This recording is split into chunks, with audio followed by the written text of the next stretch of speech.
चैत्र कृष्ण गणेश चतुर्थी व्रत कथा। मकर ध्वज नामक राजा की कथा। पार्वती जी ने एक बार श्री गणेश जी से प्रश्न किया, पूछा, चैत्र मास की कृष्ण चतुर्थी को गणेश पूजन कैसे करनी चाहिए, अर्थात गणेश जी की पूजा कैसे करनी चाहिए। इस दिवस भोजन क्या लेना चाहिए, इस मास के देवता का क्या नाम है और उनका पूजन विधान क्या है, वह आप मुझे बताइए। श्री गणेश ने कहा कि हे महादेवी, चैत्र कृष्ण चतुर्थी को विकट नामक गणेश जी की पूजा करनी चाहिए। सारे दिवस व्रती रहकर रात को षोडशोपचार से पूजन करना चाहिए। ब्रह्म भोज के बाद स्वयं व्रती को पंचगव्य जैसे गौ का गोबर, मूत्र, दूध, दही, घी पान कर रहना चाहिए। यह संकटनाशक व्रत है। इस दिन शुद्ध घी और बिजोरे नींबू से हवन करने से बांझ स्त्रियां भी पुत्रवती होती हैं। हे शैलपुत्री, इसका इतिहास बहुत अद्भुत है, जिसके स्मरण मात्र से ही मनुष्य को सिद्धि मिल जाती है। उसे मैं कहता हूँ। पुरातन समय में सतयुग में मकर ध्वज नाम के एक राजा हुए। वे प्रजापालक थे, धर्मात्मा भी थे। उनके राज्य में कोई निर्धन नहीं था। चारों वर्ण, ब्राह्मण, क्षत्रिय, वैश्य, शूद्र अपने अपने धर्मों का पालन किया करते थे। प्रजा को चोर, डाकुओं आदि का भय नहीं था। सभी लोग उदार, बुद्धिमान, दानी व धर्मपरायण थे। यह सब कुछ होते हुए भी राजा को पुत्र की प्राप्ति नहीं हुई। कुछ समय पश्चात महर्षि याज्ञवल्क्य की कृपा से उनको एक पुत्र की प्राप्ति हुई। राज्य का कार्यभार मंत्री पर छोड़कर राजा अपने पुत्र का पालन पोषण करने लगे। राज्य शासन हाथ में आ जाने से मंत्री धर्मपाल धनवान हो गए। मंत्री के 5 पुत्र हुए। मंत्री पुत्रों का धूमधाम के साथ विवाह हुआ और वे धन का उपभोग करने लगे। सबसे छोटे पुत्र की बहू अत्यंत धर्मपरायणी थी। चैत्र कृष्ण चतुर्थी पर उसने भक्तिपूर्वक गणपति जी की पूजा की। ऐसा देखकर उसकी सास ने कहा, अरे, क्या तंत्र मंत्र द्वारा मेरे पुत्र को वश में करने का उपाय कर रही है।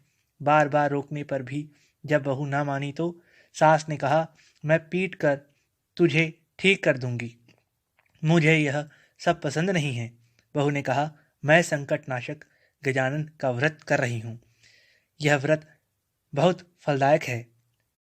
बहू की यह बात सुनकर उसने अपने पुत्र से कहा कि हे पुत्र, तुम्हारी बहू जादू टोने कर रही है और मेरे कई बार मना करने पर भी वह जिद के कारण मना नहीं हो रही।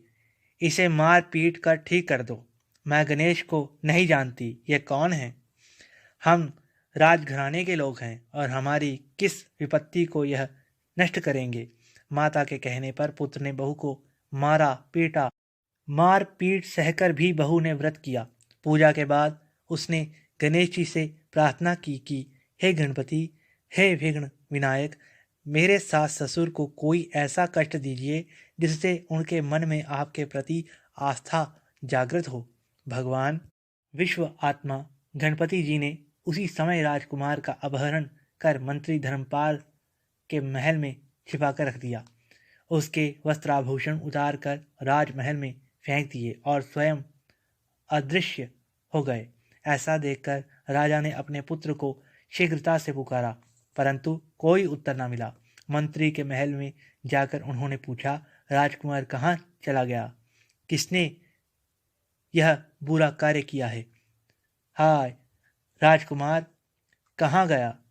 मंत्री ने कहा, हे राजन, राजकुमार कहाँ चला गया इसका मुझे पता नहीं है। मैं अभी सभी स्थानों में खोज कराता हूँ। इसके बाद राजा ने अपने नौकरों अर्थात सेवकों, अंगरक्षकों और मंत्रियों आदि को अपने पुत्र का शीघ्र पता लगाने के लिए कहा।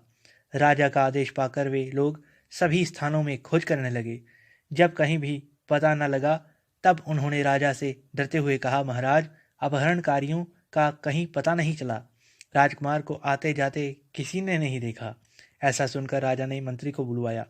राजा ने मंत्री से पूछा कि राजकुमार कहाँ हैं?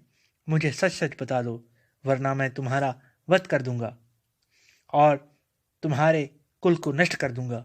राजा द्वारा डांट फटकार पढ़ने पर मंत्री हैरान हो गया। मंत्री ने कहा, हे राजा, मैं पता लगाता हूं कि किसने यह बुरा कार्य किया है। धर्मपाल ने महल में आकर अपनी पत्नी और पुत्रों तथा सभी बहुओं से कहा कि यह कर्म किसने किया है। यदि राजकुमार का पता नहीं लगा तो राजा मेरे वंश का नाश कर देंगे। ससुर की बात सुनकर छोटी बहू ने कहा कि हे दादाजी, आप इतनी चिंता क्यों कर रहे हो? आप पर श्री गणेश जी का कोप हुआ है, अतः आप गणपति जी की पूजा कीजिए। राजा से लेकर नगर के समस्त व्यक्ति संकटनाशक चतुर्थी का व्रत करें तो गणेश जी की कृपा से राजकुमार मिल जाएंगे। मेरा वचन कभी झूठा नहीं होगा। छोटी बहू की बात सुनकर ससुर ने हाथ जोड़कर कहा कि हे बहू, तुम धन्य हो, तुम मेरा तथा मेरे कुल का उद्धार कर दोगी। तब राजा सहित सब प्रजाजनों ने श्री गणेश जी की प्रसन्नता के लिए संकटनाशक गणेश चतुर्थी का व्रत करना प्रारंभ किया। इस व्रत से श्री गणेश जी प्रसन्न हो गए। सब लोगों के समक्ष शीघ्र ही उन्होंने राजकुमार को प्रकट कर दिया। ऐसा देखकर नगरवासी आश्चर्यचकित हो गए। राजा के हर्ष की तो सीमा ही ना रही। सब लोग बहुत प्रसन्न हुए। राजा ने कहा, हे विघ्न विनायक, आपको धन्य है और मेरी मंत्री की कल्याणी बहू को भी धन्य है, जिसकी कृपा से मेरा पुत्र मुझे मिल गया है। अतः समस्त जन इस संकट नाशक संतानदायक व्रत को सदैव विधिवत करते रहें। श्री कृष्ण जी ने कहा कि हे राजा युधिष्ठिर, तीनों लोकों में इससे बड़ा कोई दूसरा व्रत नहीं है। आप भी अपने कलेशों के निवारण हेतु इस व्रत को अवश्य कीजिए। श्री गणेश जी के मुख से इस कथा को विस्तार पूर्वक सुनकर युधिष्ठिर जी ने पूर्ण भक्तिभाव सहित चैत्र कृष्ण चतुर्थी का व्रत अर्थात उपवास प्रारंभ किया और विघ्न विनायक की कृपा से अपने खोए हुए राज्य को फिर से प्राप्त कर लिया। इसी प्रकार श्रद्धा भाव से श्री गणेश जी का सभी को व्रत करना चाहिए और अपने संकटों के निवारणार्थ और पापों से निवृत्ति के लिए सदा सुख समृद्धि के लिए गणेश चतुर्थी का व्रत करना चाहिए।